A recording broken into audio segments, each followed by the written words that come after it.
بسم اللہ الرحمن الرحیم۔ ابو داؤد ثانی سبق نمبر 67 صفحہ نمبر 658 اول کتاب الادب یہاں سے شروع ہو رہا ہے۔ بسم اللہ الرحمن الرحیم، اللہم صلی علی محمد کما تحب وترضى، جزا اللہ عنا محمد معه وآلہ۔ یہاں سے آداب و اخلاق کا بیان شروع ہو رہا ہے۔ اس سے پہلے کتاب الفتن کا تذکرہ تھا۔ ما قبل سے ربط یہ ہے کہ یہ سنن ابو داؤد شریف میں آخری کتاب ہے کتاب الادب، اور ادب بھی شریعت میں آخر دم تک مطلوب ہے۔ یہ نہیں کہ اب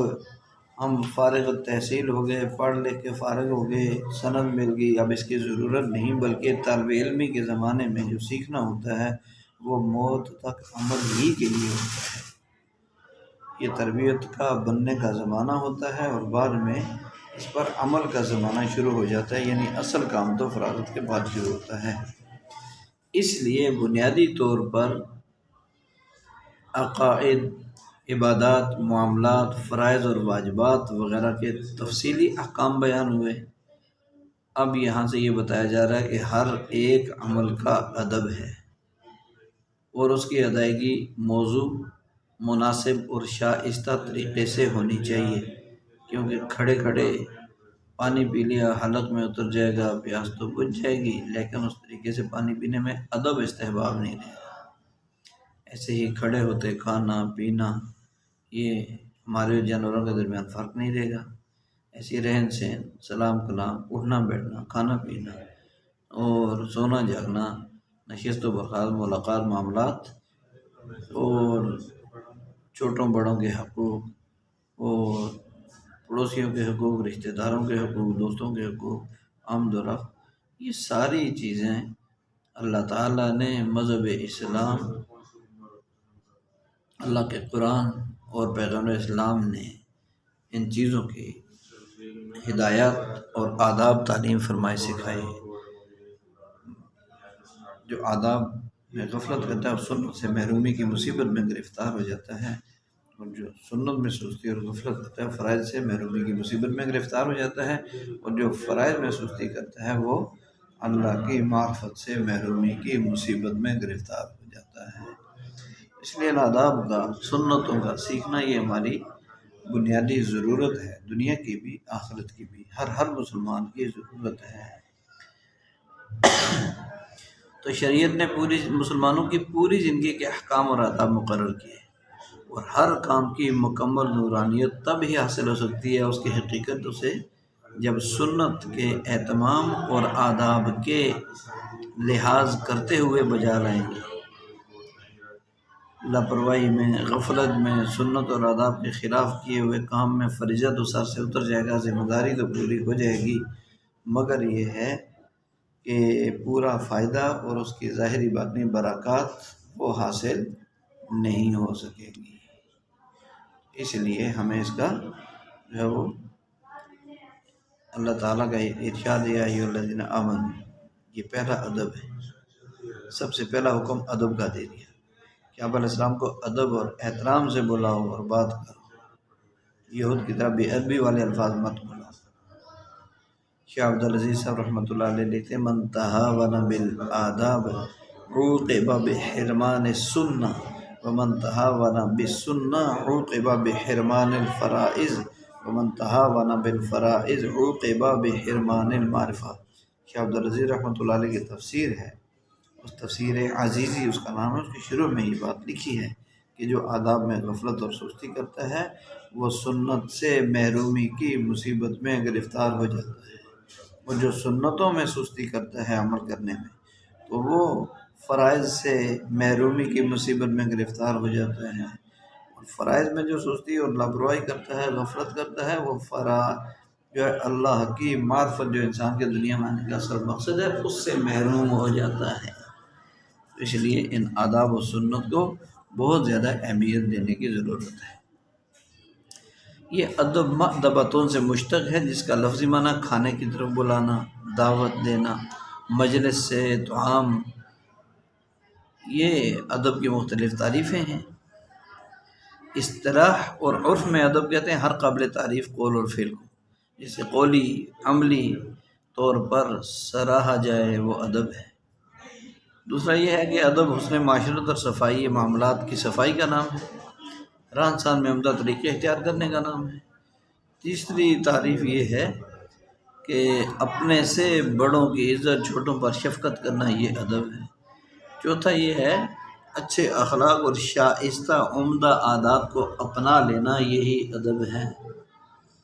اور پانچویں تعریف یہ کہ یہ کام میں بردباری اور دل جمی۔ حضرت تھانوی رحمۃ اللہ علیہ نے ادب کا معنی بیان کیا، حفظ حدود، ادائے حقوق، یعنی شرعی حدود کا لحاظ کرتے ہوئے سب کے حقوق کو ادا کرنا، حد سے بڑھنا یا حق تلفی کرنا یہ خلاف ادب ہے۔ اب یہاں سے ان اعمال کا ذکر شروع ہو رہا ہے جن کا پابند رہنے، اپنانے اور ان کو بروئے کار لانے، عمل کرنے سے آدمی صاحب فضیلت، صاحب عظمت بن جاتا ہے اور حیوانیت سے نکل کر ملکانیت، انسانیت کی طرف آ جاتا ہے۔ اس کتاب میں نیکی، صلہ رحمی اور آداب کا ذکر ہے۔ اور ادب کا معنی اچھی باتوں کی پہچان کا نام ادب ہے۔ الادب معرفت امور الحسنہ۔ جب تمام اخلاقی شرعی حدود کی حفاظت ہوگی اور سب کے حقوق کی پاسداری ہوگی تو جانبین بلکہ سب کو راحت پہنچے گی۔ ابواب اور حدیث کی تعداد تو کتاب الادب میں چھوٹے بڑے 182 ابواب اور 488 احادیث لائے ہیں۔ اس طرح سے ستہ کی کتاب الادب سنن ابو داؤد میں مفصل اور زیادہ حدیث پر مشتمل ہے۔ اس کا پہلا باب فی حلم و اخلاق النبی صلی اللہ علیہ وسلم۔ پہلے باب کا نام ہی اتنا اونچا ہے تو جو سیکھ کر عمل کرنے والے ہوں گے وہ کتنے اللہ کے اونچے عظمت والے بن جائیں گے۔ نیت کریں کہ انشاءاللہ اللہ کو راضی کرنے کے لیے احادیث مبارکہ کو سیکھنا ہے تاکہ پیارے میری اصلاح اور تربیت ہو جائے اور پیارے نبی صلی اللہ علیہ وسلم صحابہ والا ایمان، یقین، علم، عمل، اخلاص، اخلاق اور تمام ظاہری باطنی آداب اور صفات میرے اندر پیدا ہو جائیں۔ اس نیت کے ساتھ ہر سبق کو ہم سیکھیں گے تو انشاءاللہ ہمارے علم عمل میں ترقی اور برکت ہوگی۔ حدثني اسحاق يعني ابن عبد الله ابن ابي طلحة رضي الله تعالى عنهما قال انس رضي الله تعالى عنه كان رسول الله صلى الله عليه وسلم من احسن الناس خلقا فارسلني يوما لحاجة فقلت والله لا اذهب وفي نفسي ان اذهب لما امرني به نبي الله صلى الله عليه وسلم قال فخرجت حتى امر على صبيان وهم يلعبون في السوق فإذا رسول الله صلى الله عليه وسلم قابض بقفايا من ورائي فنظرت إليه وهو يضحك فقال يا أنيس اذهب حيث أمرتك قلت نعم أنا أذهب يا رسول الله قال أنس رضي الله عنه والله لقد خدمته 7 سنين أو 9 سنين ما علمت قال لشيء صنعت لما فعلت كذا وكذا ولا لشيء تركت هلا فعلت كذا وكذا اور كما قال رضی اللہ تعالی عنہ۔ حضرت انس رضی اللہ تعالیٰ عنہ سے روایت ہے، وہ کہتے ہیں کہ رسول اللہ صلی اللہ علیہ وسلم لوگوں میں سب سے بہتر، من احسن الناس خلقا، سب سے بہترین اخلاق والے تھے۔ ایک دن آپ صلی اللہ علیہ وسلم نے مجھے کسی ضرورت کے لیے بھیجا، میں نے کہا کہ اللہ کی قسم میں نہیں جاؤں گا، وفی نفسی، اور میرے دل میں تھا کہ ان اذهب کہ میں جاؤں گا، لما امرنی بہی، جب مجھے اللہ کے نبی صلی اللہ علیہ وسلم نے اس کام کا حکم دیا۔ فرمایا کہ حضرت انس رضی اللہ تعالیٰ کہتے ہیں کہ میں نکلا یہاں تک کہ میں کچھ بچوں کے پاس سے گزرا جو کھیل رہے تھے بازار میں، تو آپ پھر آپ صلی اللہ علیہ وسلم اچانک میرے پیچھے سے گردن پکڑی، آپ صلی اللہ علیہ وسلم نے اچانک پیچھے سے میری گردن پکڑی، میں نے آپ علیہ السلام کو دیکھا، آپ ہنس رہے تھے، آپ صلی اللہ علیہ وسلم ہنس رہے تھے، اور پھر آپ علیہ السلام نے فرمایا اے ننے انس یا انیس، اے ننے انس، اے چھوٹے سے انس، اذهب حیث امرتک، میں نے تمہیں جو حکم دیا ہے وہاں چلے جاؤ اس کام کے لیے۔ میں نے کہا جی ہاں میں جا رہا ہوں اللہ کے رسول۔ حضرت انس رضی اللہ تعالیٰ کہتے ہیں اللہ کی قسم میں نے آپ صلی اللہ علیہ وسلم کی 7 سال یا 9 سال خدمت کی ہے، خدمت کی، مجھے معلوم نہیں کہ آپ نے کسی کام کے متعلق یہ کہا ہو جو میں نے کیا کہ تم نے ایسا ایسا کیوں کیا، اور نہ اس کام کے متعلق جو میں نے نہ کیا ہو کہ تم نے ایسا ایسا کیوں نہیں کیا۔ تو آداب و اخلاق کے ابواب میں سب سے پہلا باب مکارم اخلاق کے اور معلم الاخلاق حضرت محمد صلی اللہ علیہ وسلم کے اخلاق پر قائم کیا ہے، جس میں پہلی بات تو یہ ہے کہ اس میں وضاحت ہے کہ اس بات کی کہ کائنات میں سب سے بلند ترین، سب سے عمدہ، سب سے اعلیٰ اخلاق حضرت محمد صلی اللہ علیہ وسلم کے ہیں، چنانچہ قرآن کریم میں ہے انک لعلی خلق عظیم، کہ بلا شبہ آپ اخلاق کے عظیم اور بلند ترین مرتبہ پر ہیں۔ اور دوسری بات یہ ہے کہ یہ تعلیم اور تلمیح ہے، اس طرح کہ ہم سب ان ابواب کے پڑھنے پڑھانے والوں کو جو بلکہ پوری امت مسلمہ کو آپ صلی اللہ علیہ وسلم کے اخلاق سیکھنا اور اپنانا چاہیے کہ اللہ تعالیٰ کا ارشاد ہے لقد کان لکم فی رسول اللہ اسوۃ حسنہ، کہ تحقیق تمہارے لیے آپ علیہ السلام کے اخلاق عمدہ نمونہ ہیں۔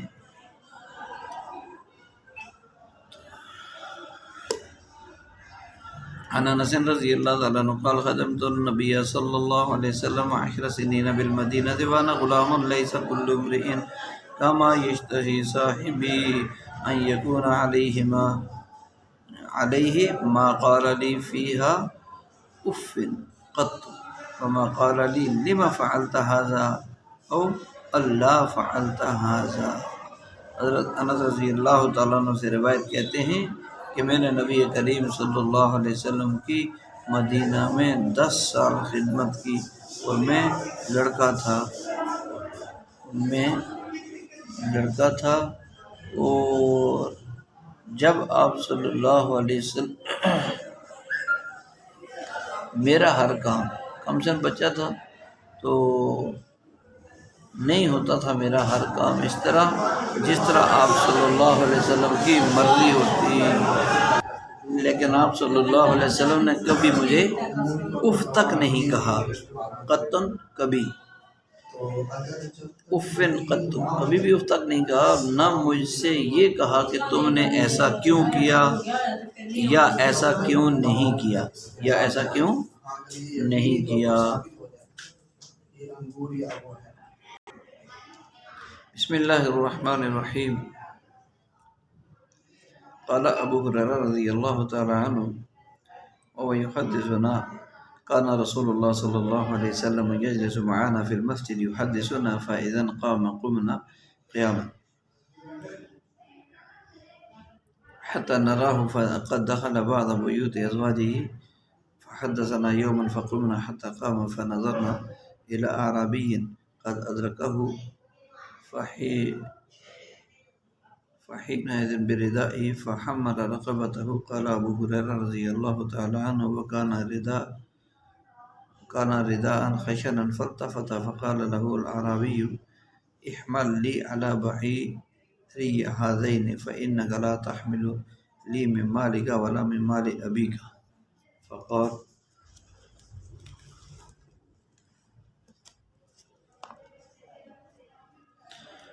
النبي صلى الله عليه وسلم لا واستغفر الله واستغفر الله لا أحملك حتى تقيدني من جبدتك التي جبزتني فكل ذلك يقول له الأعرابي والله لا أقيدك فذكر الحديث ثم دعا رجل فقال له احمل له على بعيريه هذين على بعير شعير أو على الآخر تمرا ثم التفت إلينا فقال انصرفوا على بركة الله على برکت اللہ. کہ حضرت ابو ہریرہ رضی اللہ تعالیٰ عنہ نے ہمیں حلال بیان کرتے ہیں کہ ہمیں ابو ہریرہ رضی اللہ تعالیٰ عنہ نے بیان کرتے ہوئے کہا کہ نبی صلی اللہ علیہ وسلم ہمارے ساتھ مسجد میں بیٹھا کرتے تھے.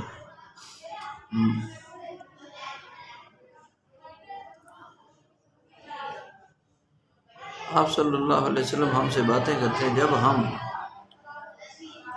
اٹھتے حتیٰ کہ ہم آپ علیہ السلام کو دیکھتے کہ آپ صلی اللہ علیہ وسلم اپنی ازواج مطہرات کے گھروں میں سے کسی گھر میں داخل ہو گئے، پھر اپنے گھروں میں سے کسی گھر میں داخل ہو گئے. ایک دن ہم نے گفتگو کی، فحدثنا یوما فقمنا، ایک دن ہم نے گفتگو کی، جب آپ کھڑے ہو گئے تو ہم بھی کھڑے، فقمنا حتی قام، ہم بھی کھڑے ہو گئے جب آپ صلی اللہ علیہ وسلم کھڑے ہو گئے. فنظرنا الی اعرابی، تو ہم نے ایک اعرابی یعنی دیہاتی آدمی کو دیکھا جس نے آپ علیہ السلام کو چادر سے کھینچا. ادرکہ فجبزہ بردائہ، جس نے اپنی چادر کے ساتھ آپ صلی اللہ علیہ وسلم کو کھینچا. پھر آپ صلی اللہ علیہ وسلم کی گردن مبارک وہ چادر ڈال کر کھینچنے کی وجہ سے سرخ ہو گئی. حضرت ابو ہریرہ رضی اللہ تعالیٰ عنہ کہتے ہیں کہ وہ چادر کھردری تھی. پھر آپ علیہ السلام اس کی طرف مڑے تو آپ علیہ السلام سے اس اعرابی نے کہا کہ میرے ان دو اونٹوں پر غلہ لا دو،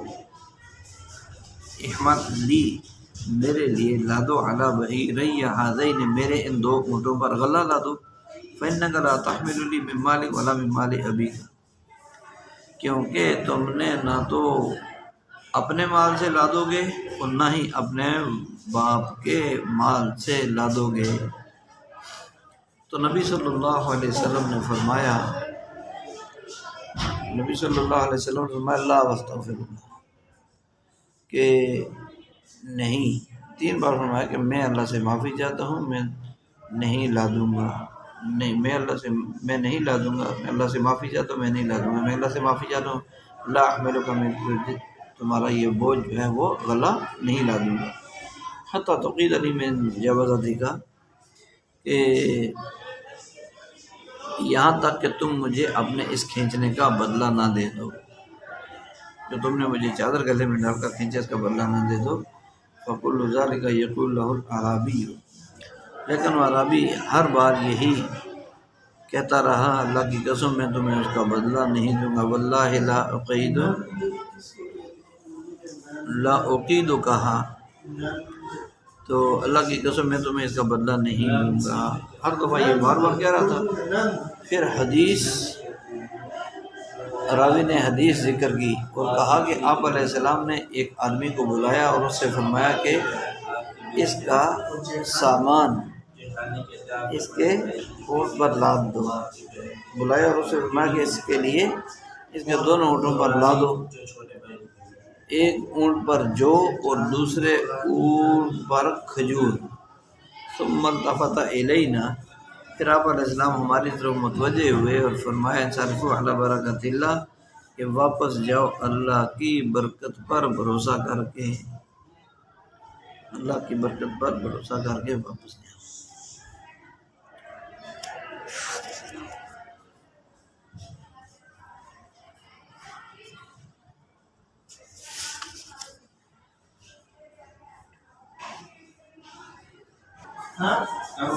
ان احادیث میں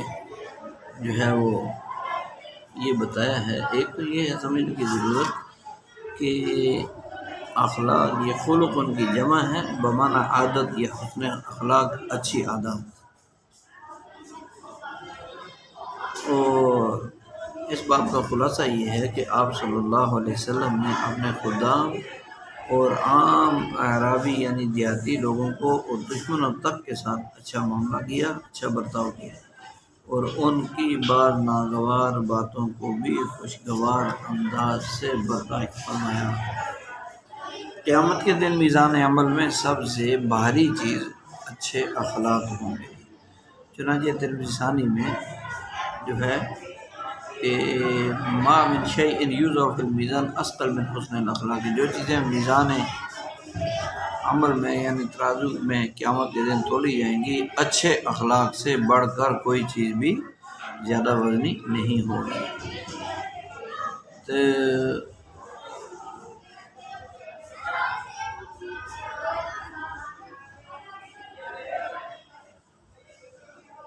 پہلی جو حدیث ہے، حدیث نمبر 1، اس میں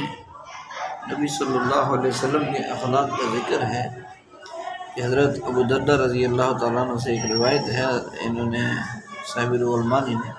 انہوں نے حضرت عائشہ رضی اللہ تعالیٰ عنہ سے آپ علیہ السلام کے اخلاق کے بارے میں پوچھا تو انہوں نے جواب دیا کہ آپ صلی اللہ علیہ وسلم کے اخلاق قرآن کریم ہے، ان کی رضا اس کی رضا میں، ان کی ناراضگی اس کی ناراضگی میں۔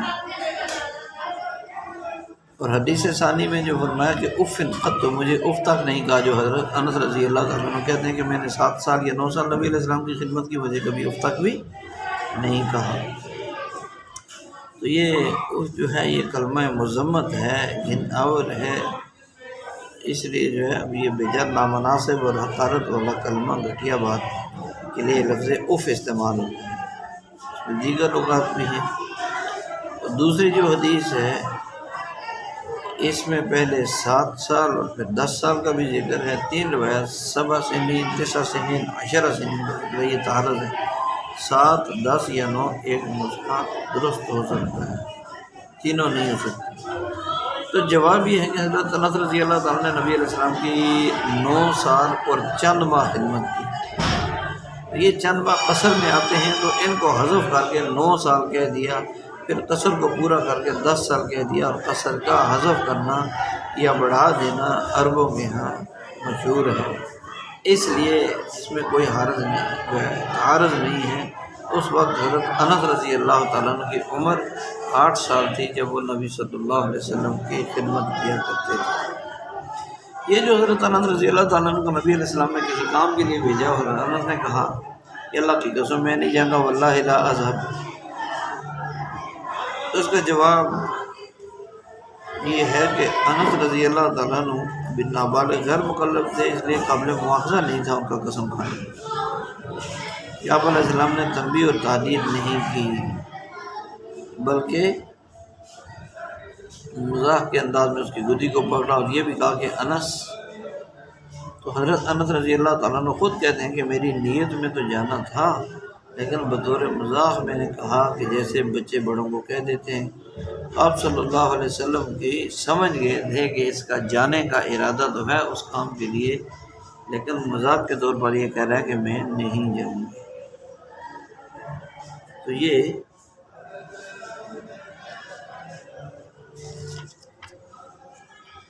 حدیث ثالث میں ہے فَجَبَزَهُ بِرِدَائِهِ، کیونکہ قرآن کریم میں ہے کہ الاعراب اشد کفرا و نفاقا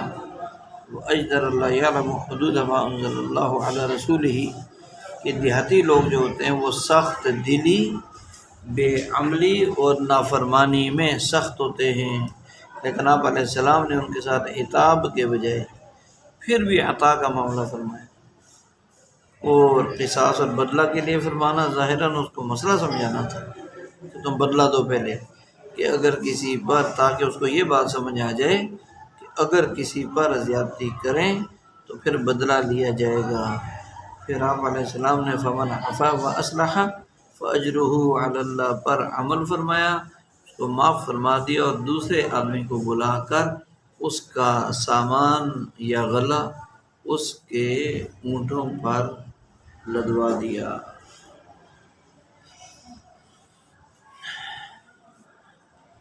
اگلا جو باب ہے، باب فی الوقار، سنجیدگی کے بارے میں، وقار سے رہنے کے بارے میں یہ باب ہے کہ اس باب سے مقصود یہ ہے کہ آدمی چال ڈھال میں، قول و فعل میں، ہر حال میں سنجیدہ اور باوقار رہے، اطمینان والا اور پرسکون ماحول پیدا کرنے کی کوشش کرے۔ جیسا کہ آداب کے مختلف ابواب میں یہ مختلف قسم کے کئی ابواب آگے پڑھیں گے، سب کا خلاصہ حدود کی حفاظت، حقوق کی ادائیگی ہے کہ اللہ کی مقرر کردہ حدود بھی پامال نہ ہوں اور اخلاقی قیود بھی تار نہ ہوں، بندوں کے حقوق بھی ادا ہوتے رہیں، پامال نہ ہوں، اور اللہ کی عبادت، رسول اللہ صلی اللہ علیہ وسلم کی اطاعت اور اللہ کی مخلوق کی خدمت کا اہتمام بھی ہوتا رہے۔ پھر اللہ اپنے فضل سے جنت دیں گے اور اللہ اپنے فضل سے اپنے قہر اور غضب سے نجات دیں گے، اور رسول پاک علیہ السلام کی شفاعت کے حقدار ہوں گے عمل کرنے والے۔ اس لیے یہ باب پڑھا اور پڑھایا جا رہا ہے۔ اس باب کی جو پہلی حدیث ہے، اس حدیث میں ان الہدی الصالح، کہ پہلی جو حدیث ہے اس میں سلیقہ مند اور اچھا انداز، طریق المنقاد بمعنی طاعت کا راستہ، میانہ روی یعنی قول، عمل، کردار، گفتار میں ایسا آسان راستہ جس میں نرمی اور دوام اور استقامت رہ سکے۔ نبوت کا 25واں درجہ آگے فرما رہے ہیں، حدیث میں ہے، تو نبوت کا 25واں درجہ یعنی درست راہ پر اطاعت، درست راستے پر چلنا، اطاعت کے ساتھ طریقہ اور میانہ روی، یہ نبوت کا 25واں حصہ ہے۔ اس کا پہلا مطلب یہ ہے کہ انبیاء، مرسلین، مقربین کی صفات ہیں یہ درست راہ پر چلنا، سیدھا چلنا، اطاعت اور میانہ روی۔ تم ان مرسلین، انبیاء، مقربین کی صفات کو اپناؤ اور تابع داری کرو۔ حدیث کا ہرگز یہ معنی نہیں ہے کہ نبوت متجزی چیز ہے، اجزاء ہو کیے جا سکتے ہیں، ٹکڑے کیے جاتے ہیں، ایسا نہیں کہ اس کی تقسیم ہو سکتی ہے۔ اور یہ بھی کہ نبوت اکتسابی نہیں ہے، بلکہ یہ تو عطائی چیز ہے، اپنی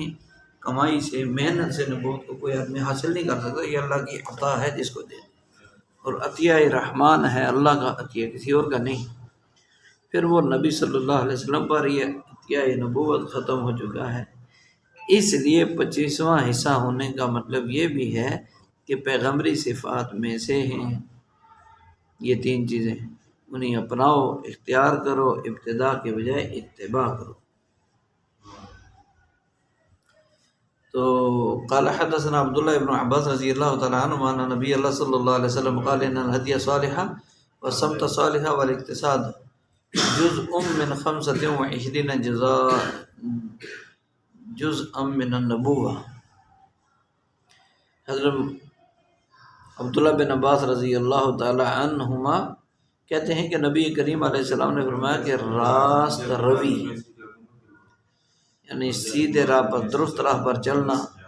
راہ ہدایت پر چلنا، خوش خلقی اور اقتصاد یعنی میانہ روی، یہ نبوت کا 25واں حصہ ہے۔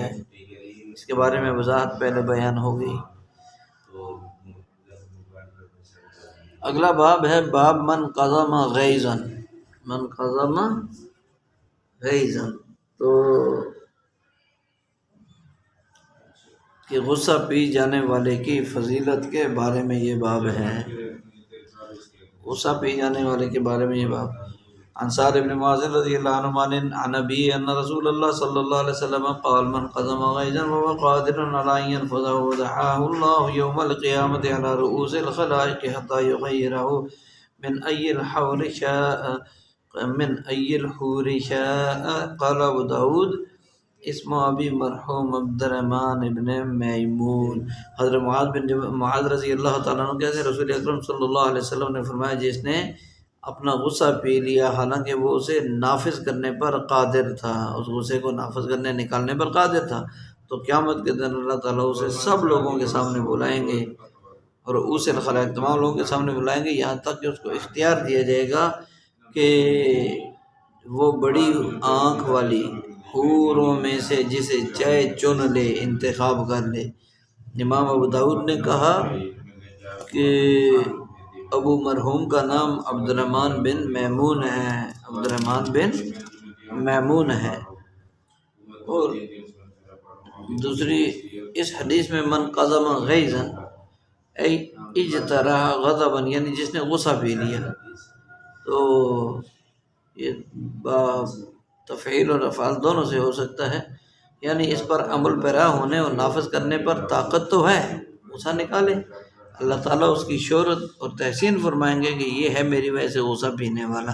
آج میں اس پر اپنے غصہ اور غضب کو ٹھنڈا کرتا ہوں، اپنے غصے اور غضب کو کیا کرتا ہوں؟ ٹھنڈا کرتا ہوں۔ تو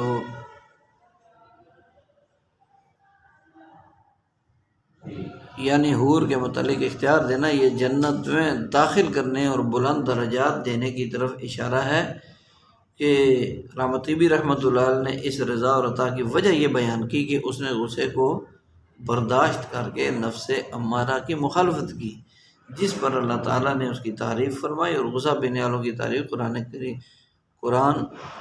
کریم میں مذکور ہے۔ عن سعید بن وہب عن رجل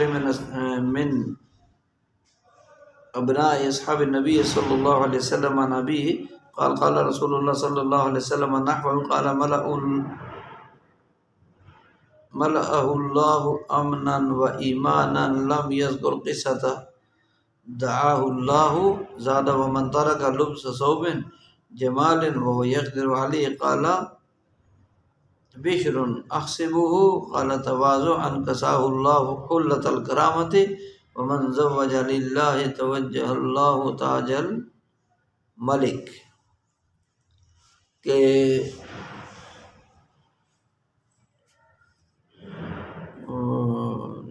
ومن زوج للہ توجہ اللہ تاج الملک۔ حضرت ایک آدمی سے روایت ہے کہ جو نبی علیہ السلام کے صحابہ کے بیٹوں میں سے ہے، ان سے روایت ہے، وہ اپنے والد سے روایت کرتے ہیں کہ رسول اللہ صلی اللہ علیہ وسلم نے اسی طرح فرمایا کہ بھر دے گا اللہ تعالیٰ اسے امن اور ایمان سے، اور اس واقعے میں یہ مذکور نہیں ہے کہ اللہ اسے بلائے گا، دعاہ اللہ یہ مذکور نہیں ہے۔ یہ اضافہ ہے کہ خوبصورتی کا لباس پہنانا جو چھوڑ دے گا، لباس پہننا چھوڑ دے حالانکہ وہ قادر ہے خوبصورتی کا لباس پہننے پر، تو بشر کہتے ہیں کہ اس پر جو ہے وہ میرا خیال ہے کہ وہ تواضعاً اس کو چھوڑ دے گا تو اللہ تعالیٰ اسے عزت کا جوڑا پہنائیں گے، عزت کا جوڑا پہنائیں گے۔ اور جو آدمی اللہ کی خاطر شادی کروائے گا اللہ تعالیٰ پہنائے گا اسے بادشاہت کا تاج، اللہ سے بادشاہت کا تاج پہنائیں گے۔ تو اس حدیث میں من ترک لبس ثوب جمال، اس کی وجہ یہ ہے کہ یہ تواضعاً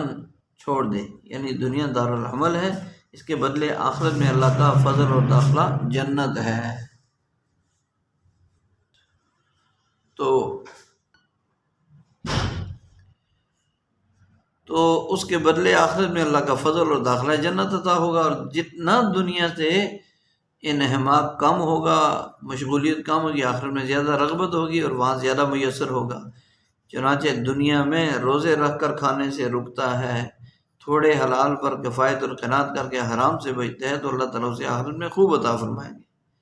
اور جس کافر نے دنیا میں ہی مزے لوٹے تو وہ آخرت کی نعمتوں، حلال نعمتوں سے محروم ہو جائے گا۔ اللہ کا اختیار کلوا واشربوا ہنیئا بما اسلفتم فی الایام الخالیہ، دنیا میں روزے والے کھانے سے خالی دنوں کے بدلے میں جو تم نے گزارے خوب کھاؤ اور پیو۔ آپ علیہ السلام نے جب حضرت بلال کو کھانے کی طرف بلایا، انہوں نے عرض کیا انا علی الصوم، تو آپ علیہ السلام نے بلال اپنا رزق آخرت میں جمع کر رہا ہے، اس سے معلومات دنیا کی چیزوں میں زیادہ نہ لگنا۔ آخرت میں زیادہ ملنے کا سبب ہے۔ اور یہ دوسرا جو جملہ جو ومن زوج اللہ زوج اللہ توجہ اللہ، جس نے مستی شہوت پرستی اور حسن پرستی کے بجائے پاک دامنی اور عفت اور حفاظت اور اللہ کی رضا کے لیے ضرورت کے وقت شادی کر لی تو اللہ تعالیٰ اسے بادشاہوں جیسی عزت دیں گے۔ یہ جو فرمایا کہ تاج پہنانا یہ اس کی تعظیم توقیر عزت اور احترام، اس کو عزت کی بلندیاں دینے سے کنایا ہے، یہ حقیقت پر محمول ہے، دونوں ہو سکتے ہیں۔ تو اسے جنت میں بادشاہت ملے گی اور تاج پوشی ہوگی، گویا یہ شاہی درجے میں ہوگا، یہ شاہی درجے میں ہوگا۔ عن عبداللہ رضی اللہ تعالیٰ عنہ قال قال رسول اللہ صلی اللہ علیہ وسلم ما تعدون السرعة فیکم قالوا الذي لا يسرعه الرجال قال لا ولكنه الذي يملك نفسه عند الغضب۔ حضرت عبداللہ بن مسعود رضی اللہ عنہ کہتے ہیں رسول پاک علیہ السلام نے فرمایا کہ تم کس کو شمار کرتے ہو؟ پہلوان۔ لوگوں نے کہا جسے لوگ پچھاڑ نہ سکیں۔ آپ علیہ السلام نے فرمایا نہیں، بلکہ پہلوان تو وہ ہے جو غصے کے وقت اپنے نفس پر قابو رکھے، اپنے نفس پر کیا رکھے؟ قابو رکھے۔ یہ اس باب کی تیسری اور آخری حدیث ہے۔ تو پہلوانی کسے کہتے ہیں؟ اس میں یہ بتا دیا جو سب کو پچھاڑ دے، جس کو کہتے ہیں لاسانی جارہ پہلوان۔ شریعت اور شارع علیہ السلام کے نزدیک اس کا یہ مطلب ہے کہ جو شیطان کو پچھاڑ دے غصے کے وقت، لوگوں کو نہ پچھاڑے، پچھاڑنا ہے لیکن شیطان کو۔ کیا مطلب کہ غصے کے وقت اپنے اوپر قابو پا لے اور اس کے مقتضا پر عمل کر کے ظلم و زیادتی نہ کرے کسی پر، یہ قابل تعریف ہے، احسن ہے۔ کیونکہ پہلوانی کہتے ہیں اپنے مقابل اور دشمن کو ہرا دینا اور لاچار کر دینا۔ تو ظاہر ہے کہ جان کے دشمن کو زیر کرنا پہلوانی ہے، تو پھر ایمان کا دشمن تو اس سے بڑا دشمن ہوا شیطان، اس کو ذلیل کرنا، رسوا کرنا، یہ بطریق اولا بہادری اور پہلوانی۔ پہلوان سے پوچھیں تو موت نے کیا حشر کیا، پہلوانی کہاں چلی گئی؟ اب آخری آرام گاہ تک جب حالت خراب بڑھاپا آ جاتا ہے تو ہمت نہیں کندھوں کا منتظر ہوتا ہے، اور زبان حال سے اپنی بے بسی اور بے کسی کا واویلا کر رہا ہوتا ہے۔ کون ہے یہ؟ وہی ہے جو کل بڑا پہلوان تھا، کڑ کر چلتا تھا، مقابلے کون ہے میرا مقابلہ کرنے والا، حل میں مبارز نعرے لگاتا تھا۔ لہٰذا دوسروں کو پچھاڑنا سیکھنے کی چیز نہیں ہے، شیطان کو پچھاڑنا، غصے کو پی لینا، یہ ہے سیکھنے کی چیز۔ غصہ پی لیا، شیطان کو پچھاڑ دیا۔ رب کا غصہ ٹھنڈا ہوگا اگر غصہ پینا سیکھ لیا، اور جام کوثر پینا نصیب ہوگا اگر دنیا میں یہاں چھوٹی چھوٹی باتوں کو غصہ پینا سیکھ لیا، برداشت کرنا سیکھ لیا، معاف کرنے کی عادت بنانی ہے۔ جب جہاں جس سے کوئی مقابلے کی بات ہو تو ہم یہ نہ کہیں ہم یہ کریں گے، ہم کہیں ما انا و ما نانا، میں کیا، میری حیثیت بھی کیا، اے اللہ میں تیرے لیے صبر کرتا ہوں، تیرے لیے اس کو معاف کرتا ہوں، تو مجھے بھی اپنی رضا والی زندگی، اس کو بھی اپنی رضا اور ہدایت والی زندگی نصیب فرما۔ تو دعا ہے کہ اللہ تعالیٰ ان آداب اور احکام کو شوق کے ساتھ، رغبت کے ساتھ سیکھنے، سمجھنے، عمل کرنے اور پوری دنیا تک پہنچانے کے لیے